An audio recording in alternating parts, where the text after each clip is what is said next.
Now let us discuss the topic apiculture.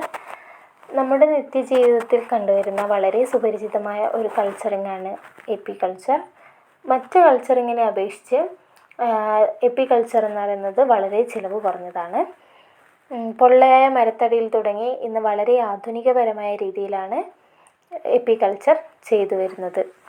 Albert Einstein പറഞ്ഞ പോലെ, if the bees disappear from the surface of the earth, man would have no more than 4 years to live. No more bees, no more pollination, no more men. ഈ ഒരു കോട്ടം തന്നെ നമുക്ക് എപ്പിക്കൾച്ചറിൻ്റെ പ്രാധാന്യം എത്രത്തോളമാണെന്ന് മനസ്സിലാക്കാൻ പറ്റുന്നതാണ്. ഇന്ത്യയിൽ എപ്പിക്കൾച്ചർ ഉണ്ടെങ്കിൽ പോലും കൊമേഴ്ഷ്യൽ ലെവലിൽ ബീ കീപ്പിംഗ് സ്റ്റാർട്ട് ചെയ്തത് 1920s. Then 1945, the Central Beekeeping Research Station was opened in Punjab for developing innovative technique in scientific beekeeping. And there are more than 13,000 beekeeping units in our country, and the annual production of honey is well above 16,000 tons. And the major honey producing states are Punjab, Haryana, UP, Bihar and West Bengal. The major honey producing areas of South India include North Canara, Hassan, Coorg, Shimoga and Nilagiri. അടുത്തതായിട്ട് appliances and accessories of bee keeping. മേജറായിട്ട് 3 appliances ആണുള്ളത്. ഒന്നാമത്തത് bee hive, രണ്ടാമത്തത് accessories, മൂന്നാമത്തത് equipments for handling bees. അതിൽ ആദ്യത്തത് എന്താണെന്ന് നോക്കാം. Bee hive. ഇപ്പോൾ കണ്ടുവരുന്ന ആധുനിക മനുഷ്യനിർമ്മിത തേനീച്ചക്കൂട് ഒരുപാട് കാലം മുന്നേ ഉണ്ടായിരുന്ന ചിന്തകളുടെയും പരീക്ഷണങ്ങളുടെയൊക്കെ ഒരു ഫലമായിട്ട് ഉണ്ടായി വന്നതാണ്. അതിൽ ആദ്യമായിട്ട് a man used for a piece of hollow part of the log. ഈ ഒരു പാർട്ടിനെയാണ് ലോഗ് ഹൈവ് എന്ന് പറയുന്നത്. കൂടാതെ ചുറ്റുപാടിനനുസരിച്ചിട്ട് ഈ ഹൈവ്സിന് മാറ്റങ്ങൾ വരാൻ തുടങ്ങി. Woody പ്ലേസസിൽ log ഹൈവും mountain ഏരിയാസിൽ clay hives എന്നൊക്കെ പറഞ്ഞ് വ്യത്യസ്തങ്ങളായിട്ടുള്ള ഹൈവ്സ് ഉണ്ടായി വന്നത്. പിന്നീട് ഈ ഹൈവ്സിൽ നിന്നും ഈസി ആയിട്ട് ഡീഅസംബിൾ ചെയ്യാനും റീഅസംബിൾ ചെയ്യാനും വേണ്ടിയിട്ട് അങ്ങനെയുള്ള കൂടുകൾ ഹൈവ്സ് മേക്ക് ചെയ്യാൻ തുടങ്ങി. പിന്നെ കുറേ മാറ്റങ്ങൾ വരാൻ തുടങ്ങി. സെപ്പറേറ്റ് പാർട്ടാക്കി ഡിവൈഡ് ചെയ്യാൻ പറ്റി. സമയത്തിനനുസരിച്ച് ഓരോ പീരിയഡ്സിനനുസരിച്ചിട്ട് ഹൈവിൻ്റെ വോള്യൂം ഇൻക്രീസും ഡിക്രീസും ചെയ്യാൻ സാധിച്ചു. കൂടാതെ remove any excess honey from it. പിന്നീട് ഫർദർ ഇംപ്രൂവ്മെൻറ്റിന് ശേഷം was made frame hives. Frame hives എന്ന് പറയുന്നത് ഒരു മൂവബിൾ ഫ്രെയിം ആയിരുന്നു. And it arrange one above the other. One above the other എന്ന് പറയുമ്പോൾ ഒരു 4 ബോക്സൊക്കെ ഉണ്ടാവും. ആദ്യത്തെ കൾച്ചറിൽ നിന്നും വളരെ വ്യത്യസ്തമാണ് ഇപ്പോൾ നടന്നുകൊണ്ടിരിക്കുന്നത്. ആദ്യത്തെ ലോവർ സൈഡിലെ ആദ്യത്തെ 2 ബോക്സ് എന്ന് പറയുന്നത് ബ്രൂഡ്സിനെ ഹോൾഡ് ചെയ്യാനുള്ളതാണ്. സോ ഈ ഒരു ബോക്സിനെ വിളിക്കുന്നത് ബ്രൂഡ് ചേംബർ എന്നും, മുകളിലുള്ള 2 ബോക്സസ് അപ്പർ ചേംബറിൽ ഹണീസും പൊള്ളൻസും പ്രോപ്പൊളീസും സേവ് ചെയ്യാനുള്ളതാണ്. സോ ഇതിനെ വിളിക്കുന്നതാണ് സൂപ്പേഴ്സ്. കൂടാതെ ഫ്രെയിം ഹൈവിൻ്റെ പ്രവർത്തനത്തിൻ്റെ അടിസ്ഥാനത്തിൽ സെപ്പറേറ്റ് ചെയ്തിട്ടുണ്ട്. They are major categories, namely vertical and horizontal. Vertical എന്ന് പറയുന്നത് taller than the broad, most common used one ആണ്.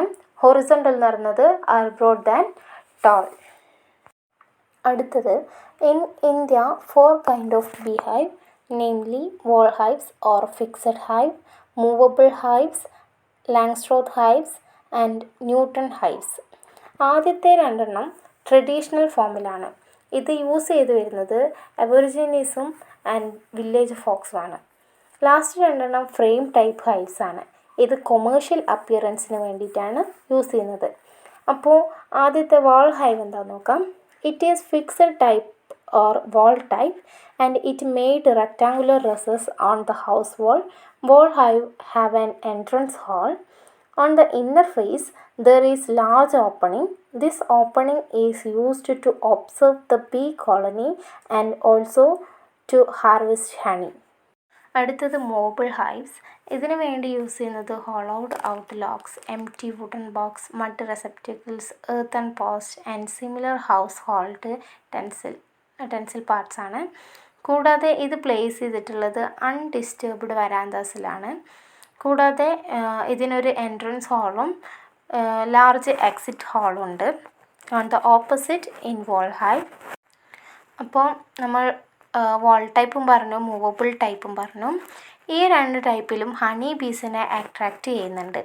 And bees may colonised them on their own accord or the bee keeper introduce them of these hive.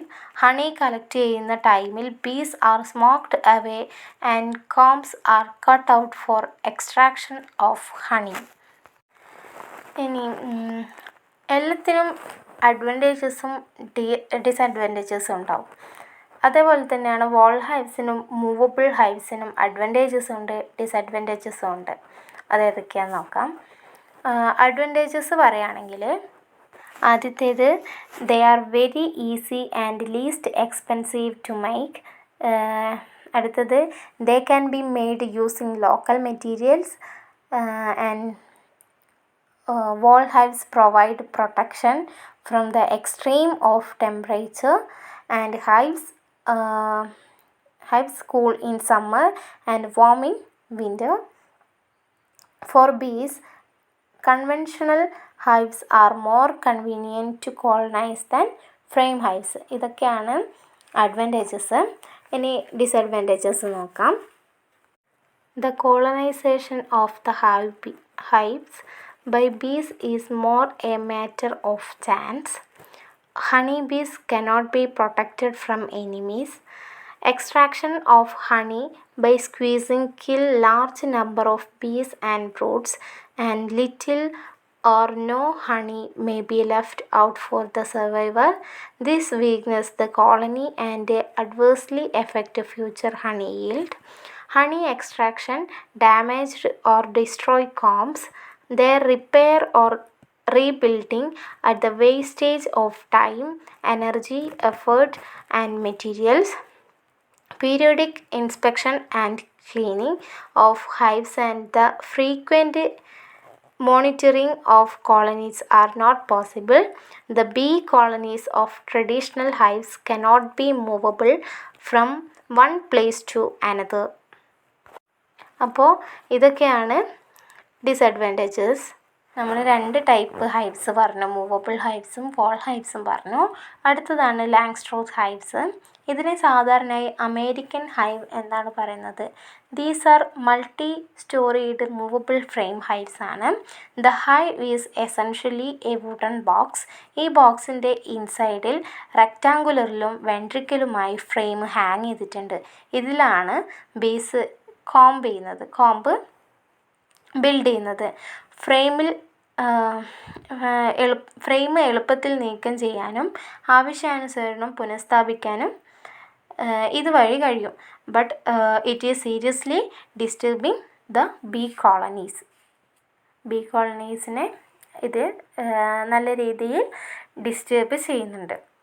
അപ്പോൾ ലാങ്സ്ട്രോത്ത് ഹൈവിൻ്റെ major കോമ്പണൻറ്റ്സ് എന്തൊക്കെയാണെന്ന് നോക്കാം.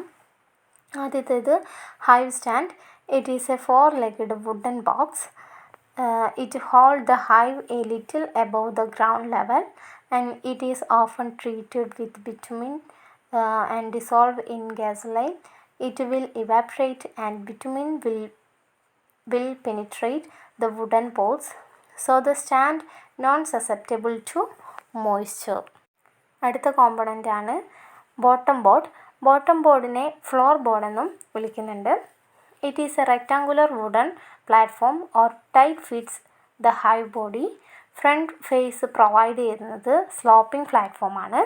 So it is called alighting board. മൂന്നാമത്തേതാണ് hive body. It is the middle part of the hive. അതിൻ്റെ തുടർച്ചയായ നിലകളിലെ nest stories എന്നാണ് പറയുന്നത്. താഴെയുള്ള ബോർഡിലെ ആദ്യത്തെ നിലയെ brood chamber or brood box എന്ന് പറയുന്നു. The upper storeys are called supers. Supers നമ്മൾ നേരത്തെ പറഞ്ഞിട്ടുണ്ട്. അപ്പർ ബോക്സിനെ ഹണിയൊക്കെ കളക്ട് ചെയ്യുന്ന ബോക്സിനെയാണ് സൂപ്പേഴ്സ് എന്ന് പറയുന്നത്. അതുകൊണ്ട് തന്നെ ഈ അപ്പർ സ്റ്റോറീസിനെ ഹണി ചേംബർ എന്നും പറയുന്നുണ്ട്, ഓർ മാഗസീൻസ് എന്നും വിളിക്കുന്നുണ്ട്. Supers are usually installed at the time of heavy honey flow. Their number may be 2 or more.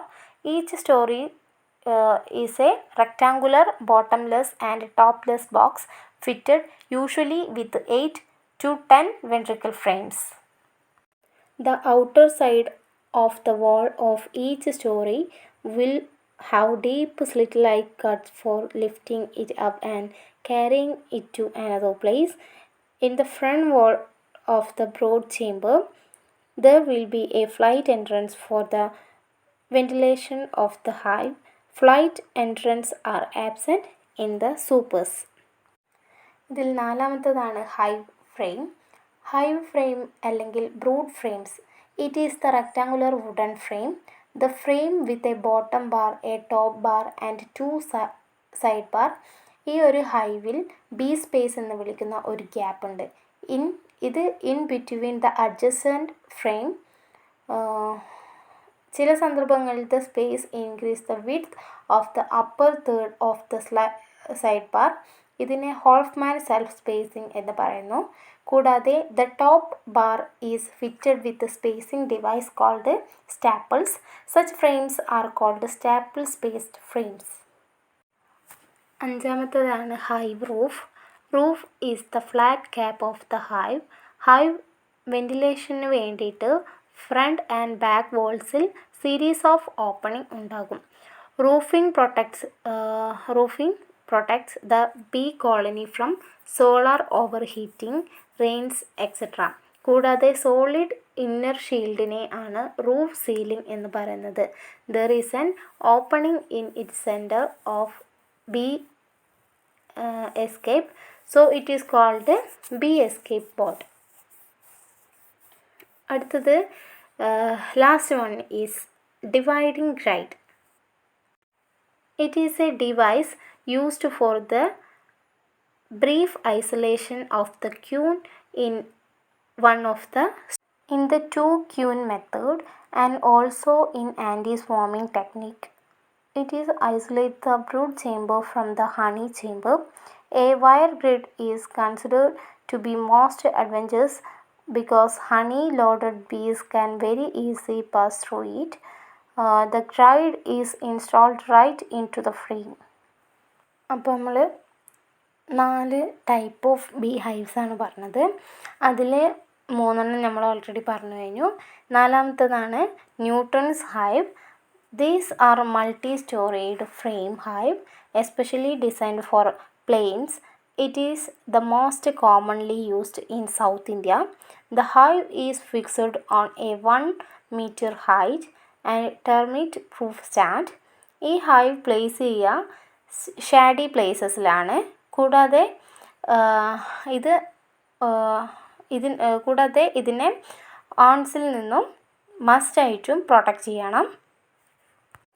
It consist of a bottom board, a frame fitted brood chamber, 1 or more frames fitted supers, and the roof with a flat ceiling and bilaterally sloping top cover. On the bottom of the brood chamber is a passage or window for the entry and exit of bees. അടുത്തത് ജിയോലിക്കോട്ടിസ് hive. It is box type hive which is kept hanging from the wall of house. Hence stand are not required. It may have as many as 8 frames in each chamber. അടുത്തതാണ് double walled hives. Double walled എന്ന് പറയുമ്പോൾ തന്നെ അറിയാം ഇതൊരു പ്രൊട്ടക്ഷന് വേണ്ടിയിട്ടാണ്. Atmospheric temperature ഓരോ പീരീഡിനനുസരിച്ചും മാറിക്കൊണ്ടിരിക്കും.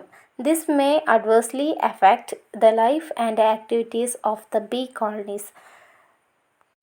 അതിൻ്റെ ഒരു സൊല്യൂഷനായിട്ടാണ് this problem the hives are made double walled on all the 6 sides.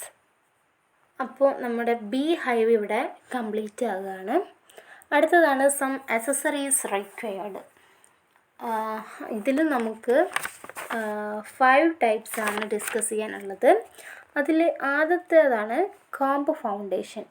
Comb foundation എന്ന് പറയുന്നത് bees construct the superstructure of comb cells, the sheet of pure bee wax in wild colonies, bees choosing to make different direction but in movable frame hives to build straight combs so that the frames and their combs can be taken together intact from one hive to another.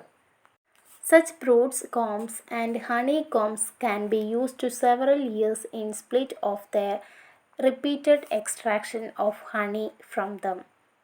This naturally causes greater honey yield since much honey needed not be spent for wax production and comb building. Comb building here involves only the addition of cell wall of the foundation sheet. അപ്പോൾ comb foundation എന്ന് പറയുന്നത് ഇതാണ്. അടുത്തതാണ് queen excluder.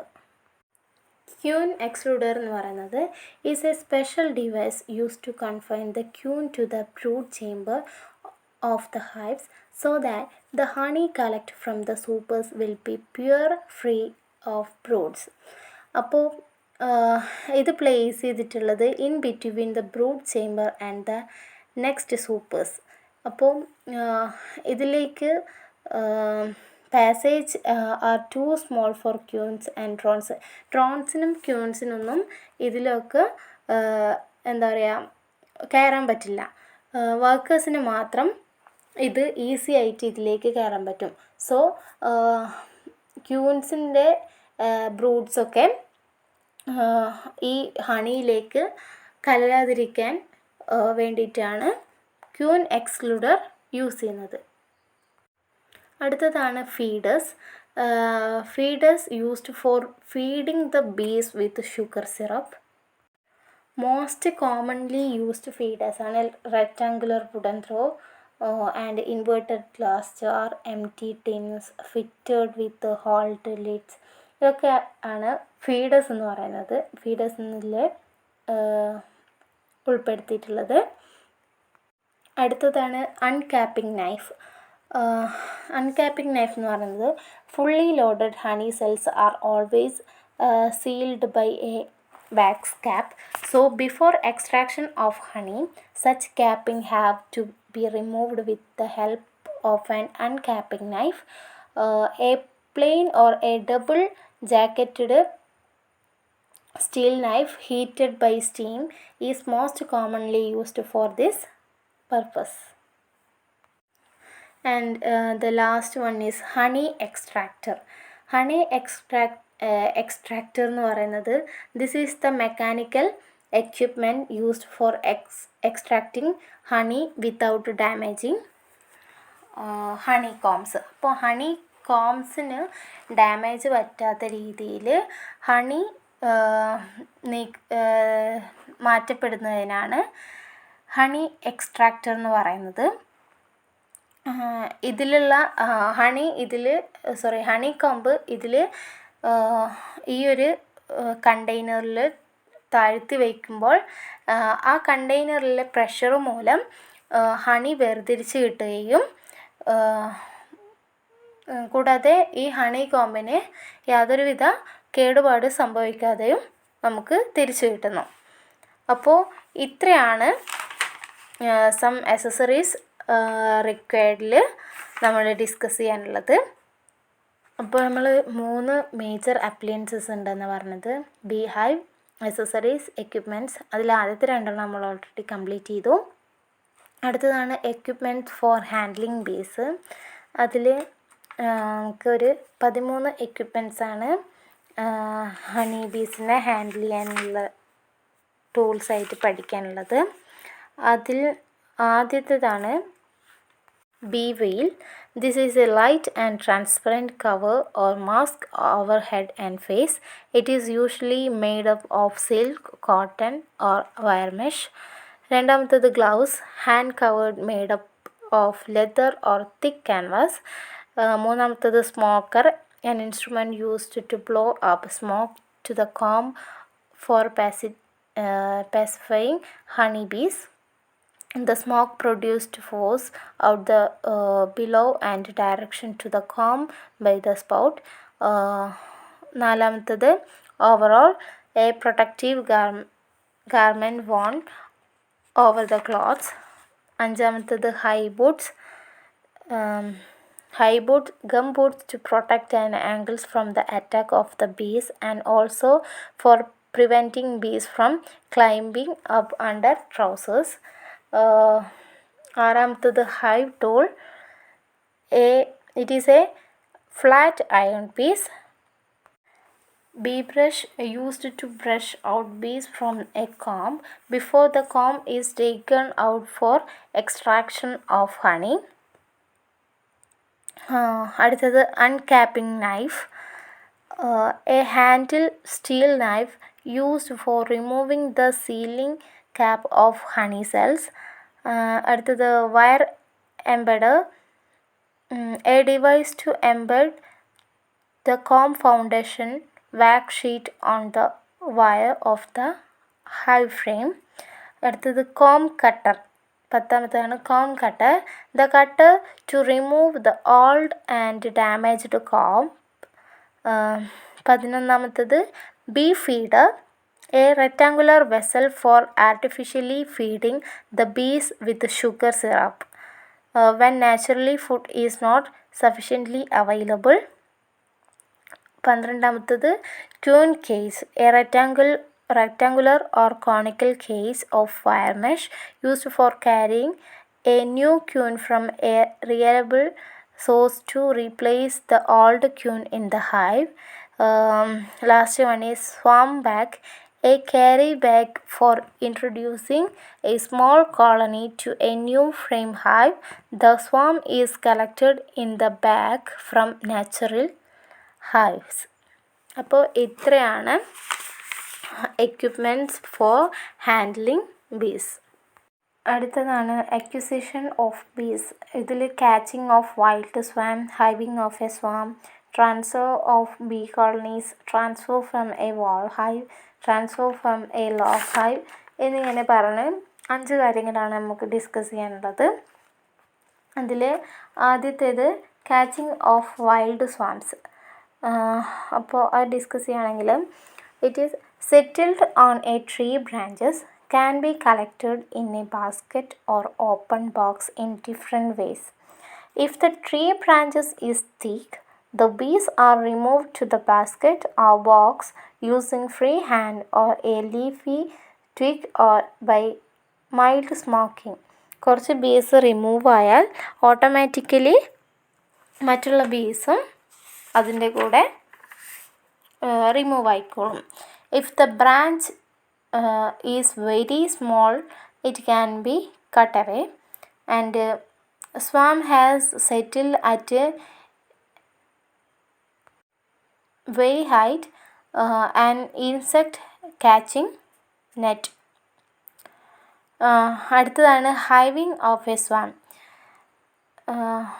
It is the collected swarms transferred to the hive that contain a few brood frames in the brood chamber. It is usually done late in the evening. Before hiving, the swarm has to be kept in a cool places for some time and must be fed with the sugar syrup. A brood comb with capped brood, pollen and honey must also be given from another colony. Once the hive is made ready, a small number of bees are introduced to the empty side. It should be made sure that the queen has entered the hive. Shortly after hiving, the bees settle down in their new home and begin their routine works. അടുത്തത് മൂന്നാമത്തത് transfer of bees. Before the honey flow season, these periods, the brood stock and the honey store of the colony will be very low. The most suitable time of this transfer is late afternoon, and the transferred colony may be carried to a new place. It should be liberally fed with sugar syrup until it is settled down in the new home. After 5 or 6 days, the colony should be examined, and the hive must be cleaned and new frame with comb foundation must be added. And fourth one is transfer from a wall hive. Transfer of bees from a wall hive involves the transfer of the entire comb and the whole colony of bees. During this, the wall hive is opened from the inside. Then, by gentle smoking, bees are removed from the comb. Extreme care should be taken to see that the queen is very safely transferred to the new hive. After some times, the bees settle down in the new hive and started a new life. Till then, they must be fed with sugar syrup.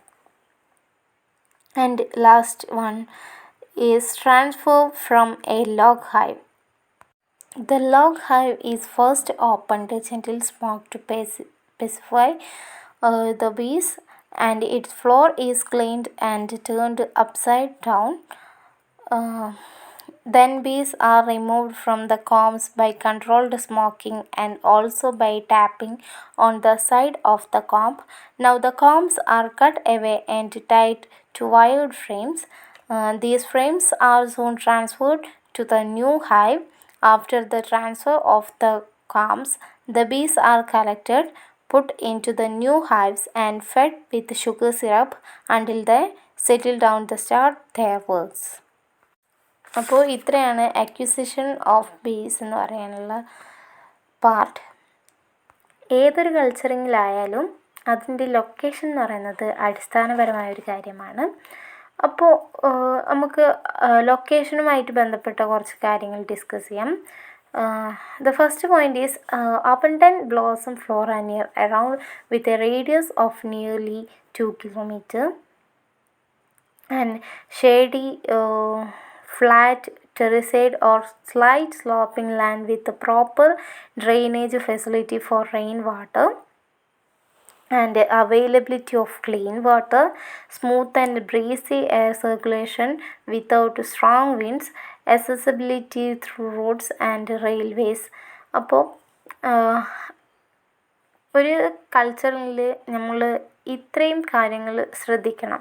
And nowadays peoples keep bees hive even on verandas, roof terraces, gardens, shady farm yard etcetera.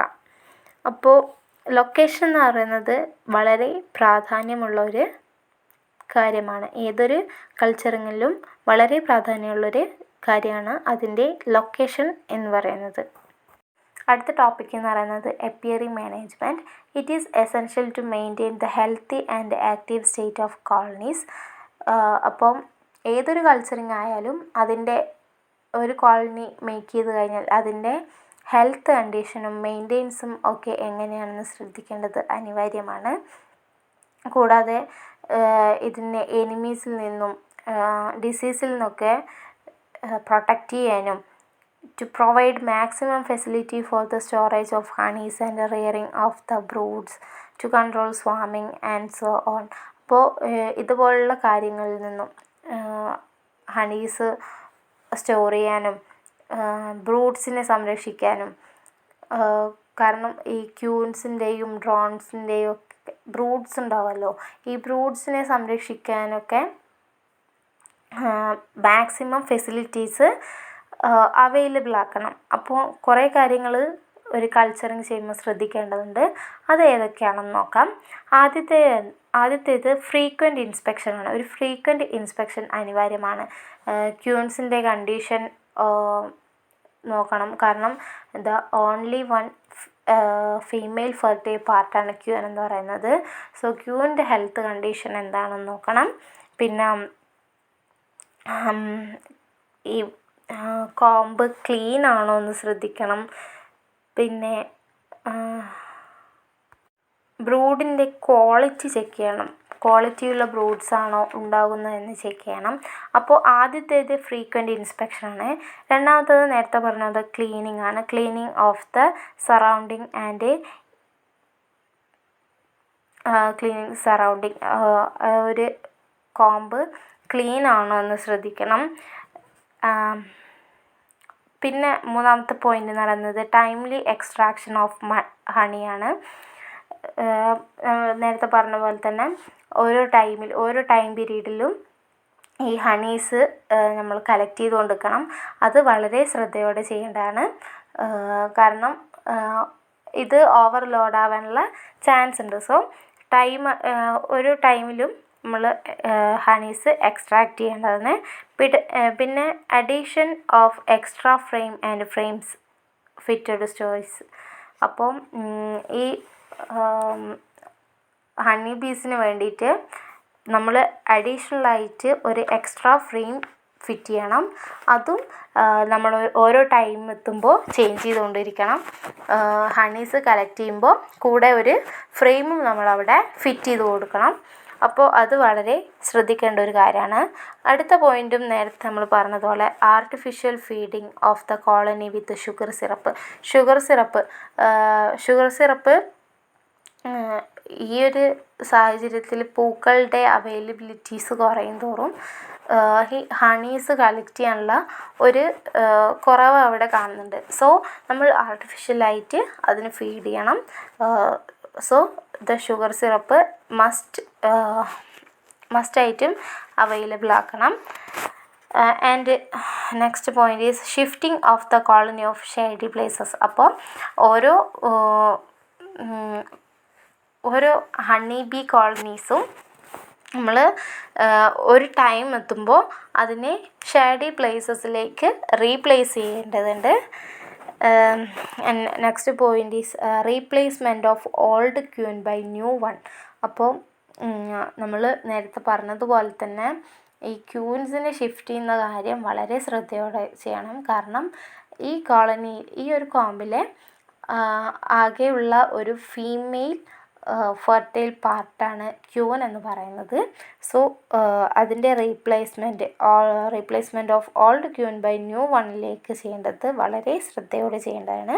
And next one is merger of weak colonies with a strong ones. And next one is control of swarming. This can be affected in different way. ഇപ്പോൾ നമുക്കത് ഏതൊക്കെയാണെന്ന് check ചെയ്യാം. അപ്പോൾ എങ്ങനെയൊക്കെ effect ചെയ്യുന്നതെന്ന് വെച്ചാൽ by killing the old queen or by clipping her wings to prevent her from fly out. And next one is by placing a wire entrance guard at the entrance of the hive to prevent the escape of the queens. And next, by providing well-drawn combs for honey storage and brood rearing. And last one is by making the surplus bees work in the honey chamber instead of allowing them to loaf in the brood chamber. അപ്പോൾ ഒരു കൾച്ചറിങ്ങിനെ manage ചെയ്യേണ്ടത് എങ്ങനെയൊക്കെയാണ്, എന്തൊക്കെ കാര്യങ്ങൾ ശ്രദ്ധിക്കണം എന്ന് നമ്മൾ പറഞ്ഞു. അപ്പോൾ എപ്പികൾച്ചർ എന്ന ഈ ടോപ്പിക്കിലെ ലാസ്റ്റ് പാർട്ടാണ് ബീ പാസ്റ്ററേജ് എന്ന് പറയുന്നത്. ബീ പാസ്റ്ററേജിനെ ബീ ഫ്ലോറ എന്നും കൂടി അറിയപ്പെടുന്നുണ്ട്. It is the sum total of the wild and cultivated plant which supply propolis pollen and nectar of honey bees. And the period during which there is abundant bee pasturage and rich honey yield is called major honey flow period. And similarly, the period of poor honey yield is called minor honey flow period. And the period during which there is little or no honey flow is called dearth period. And all blossom plants are not equally visited by honeybees. They visit some plants most frequently, and still other are not all visited by them. So an area having an abundant pasturage of the most preferred plants will be the most ideal locality for beekeeping. The suitability of a locality for beekeeping also depends upon its nectar potential. അപ്പോൾ അതിനുള്ള കുറച്ച് എക്സാമ്പിൾസാണ്. Major source of nectar കിട്ടുന്നത് cottons നിന്നും നീംസും drum stick പോലുള്ളതിൽ നിന്നാണ്. പിന്നെ major source of pollens rose, castor, sweet potato, brinjal, tea etcetera. Source of both pollen and nectar. പൊള്ളനും നെക്ടറും കിട്ടുന്നത് banana, plum, berries, cherries, apple, coconuts, guava, mustard, mangoes, coffees, onion etcetera.